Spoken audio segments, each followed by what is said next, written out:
In Sprunki school, Mr. Tree immediately stood out. He was the only student who carried leaves instead of a backpack. He absorbed knowledge eagerly, but often dozed off in class when sunlight warmed his crown. During breaks, he stood in the yard, and everyone loved to sit under his shade, especially on hot days. Sometimes he rustled his leaves when someone was cheating, as if summoning a breeze of justice. Teachers wondered how he managed to grow faster than he learned, yet his optimism lifted everyone around. By the end of the year, Mr. Tree had become the symbol of the school, not the smartest, but the most alive.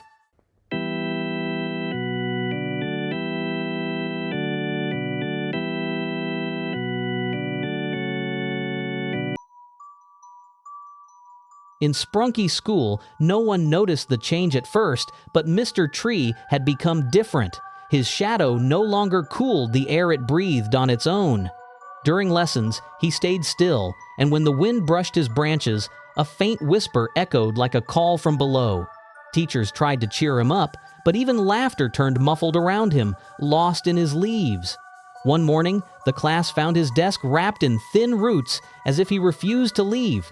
Since then, they said that if you stared at his leaves long enough, you could see Black's reflection.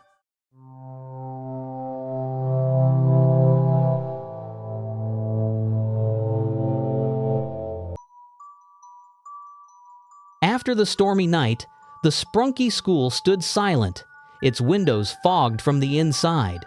Mr. Tree was the only one who showed up for class, yet someone kept answering roll call in the dark. The chalkboard wrote lessons on its own, and the word missing appeared again and again, carved deep into the surface. The sound of pages turning came from books that were long closed. Mr. Tree stood still, realizing the air carried the same metallic scent as Black's lab. When he looked at the classroom door, there was a new poster pinned to it, his own face, under the word missing.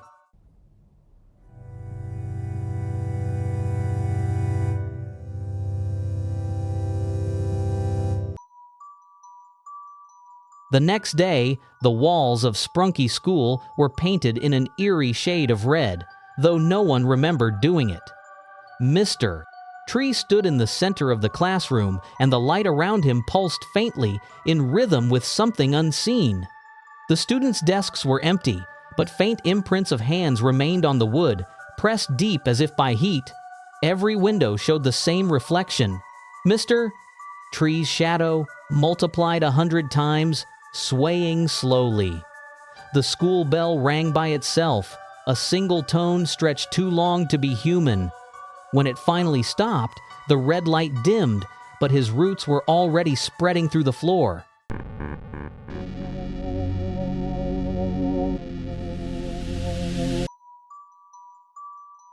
The students returned to school, only to find a single white eye carved into the trunk of Mr. Tree. It followed anyone who entered the room, moving slowly but deliberately, as if judging their thoughts. The teachers pretended not to see it, but lessons grew quieter each day, words swallowed by unease. At night, the janitor swore the chalkboard wrote new messages, notes that matched the rhythm of the eyes blinking. One by one, chairs turned toward Mr. Tree, as though the classroom itself wanted to listen. By the end of the week, the eye closed, but every mirror in the building stayed open.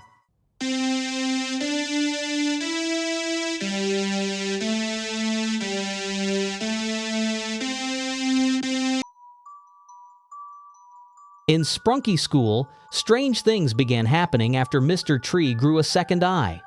The blackboard started mirroring lessons from the previous day, but slightly distorted, as if someone else was teaching from another place.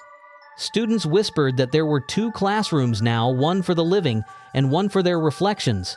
When the bell rang, half of the desks were suddenly empty, yet the sound of pencils continued scratching faintly in the air.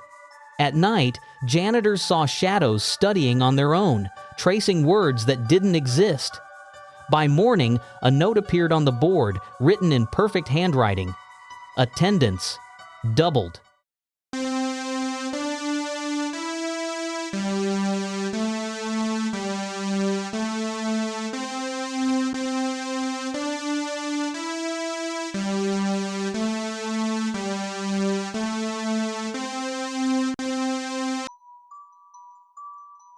The halls of Sprunki School became filled with a strange echo that didn't belong to anyone.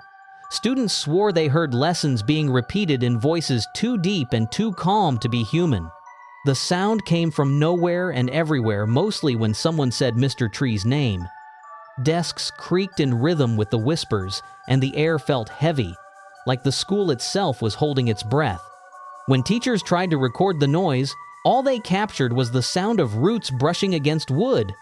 By the end of the week, every student's notebook had the same line scribbled inside: "We are still learning."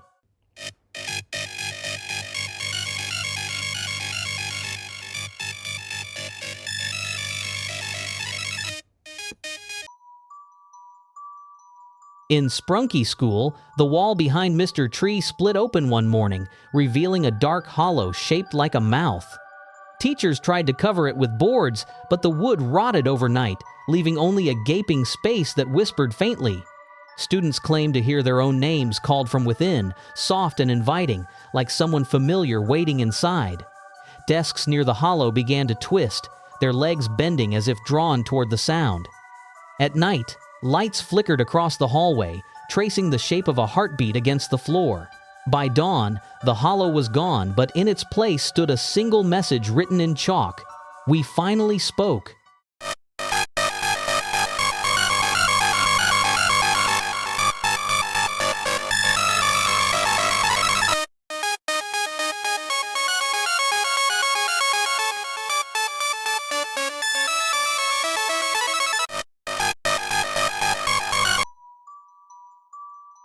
When students returned to Sprunki School, they found only the bottom half of Mr. Three. The top was gone, leaving clean rings that glowed faintly in the dark. The classroom smelled of burnt wood and something older, something alive.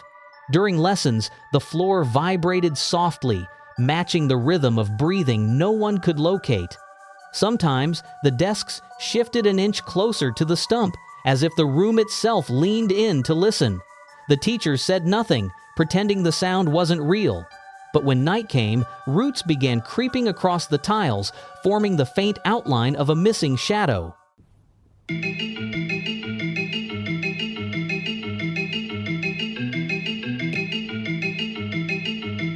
Ready for a challenge? According to statistics, only 3% of viewers manage to like the video and subscribe to the channel before the timer runs out.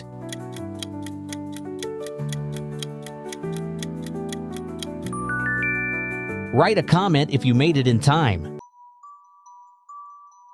The school introduced a new experiment for students to study emotional echoes. Mr. Three, now reduced to a carved stump, stood in the middle of the classroom, his rings pulsing faintly with red light.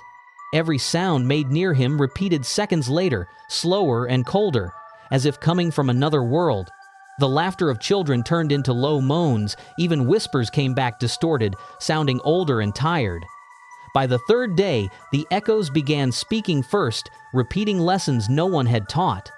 When the principal tried to remove the stump, the walls themselves started repeating, "Stay, stay, stay."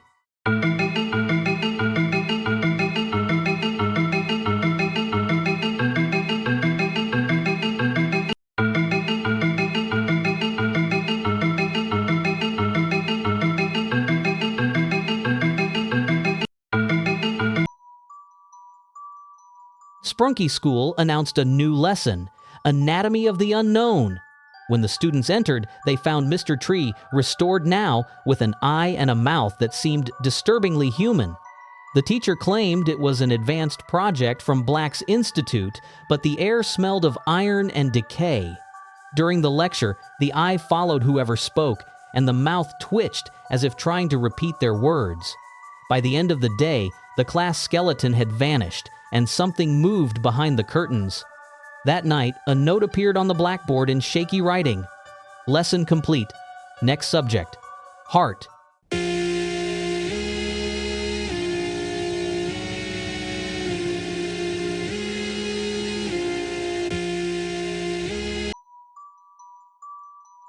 Sprunki School's detention room had always been quiet until the night Mr. Three was moved there for containment. The axe embedded in his trunk seemed decorative at first, but it dripped every time someone mentioned Black's name. Students locked in for punishment claimed the eye followed them, glowing brighter the more they spoke. One dared to touch the handle, and the doors sealed shut with the sound of roots scraping concrete. In the morning, the room was empty except for the axe, stuck deep in the wall. A new rule appeared on the classroom board. Do not stare into the trunk after dark.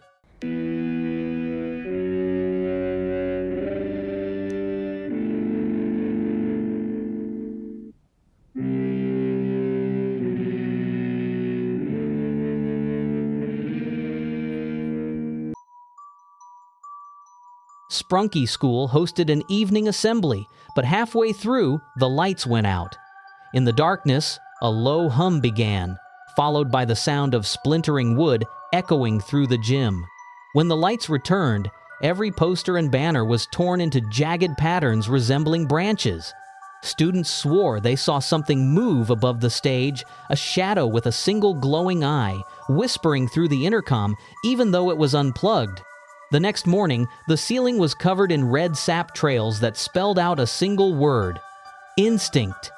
The principal ordered the gym closed, but at night, music still played there, though no one could find the speakers.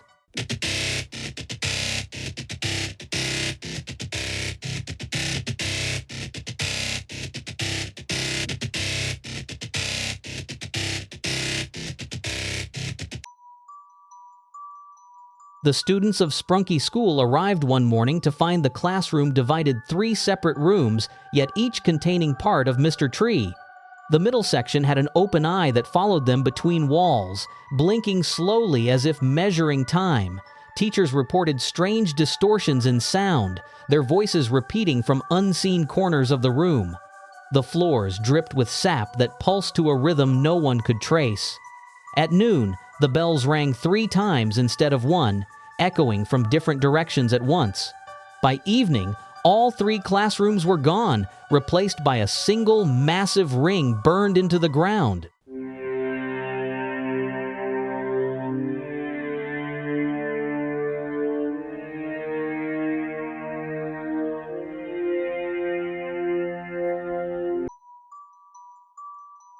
At Sprunki School, the wooden panels in the hallway began sprouting thin branches overnight.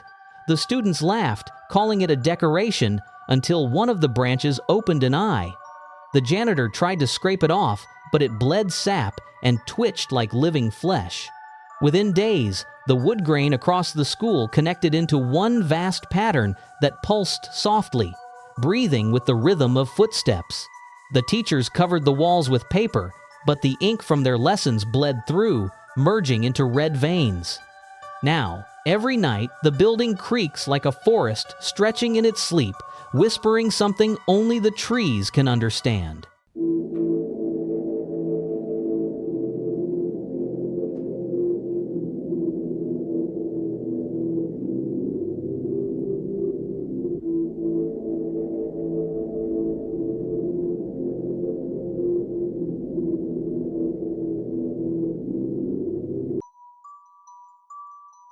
The morning bell at Sprunki School rang early that day, and everyone gathered in the courtyard to find a new tree standing there tall, red, and impossibly still. Its surface was smooth like metal, but 2 faint eyes glowed in the center of its trunk. Teachers called it an art project, yet no one knew who had made it or when it appeared. As students watched, the eyes blinked, and a low voice began to read their attendance list perfectly. By the time it reached the end, half the names were missing from the paper. The next morning, the tree's bark had grown new rings, one for each absent student.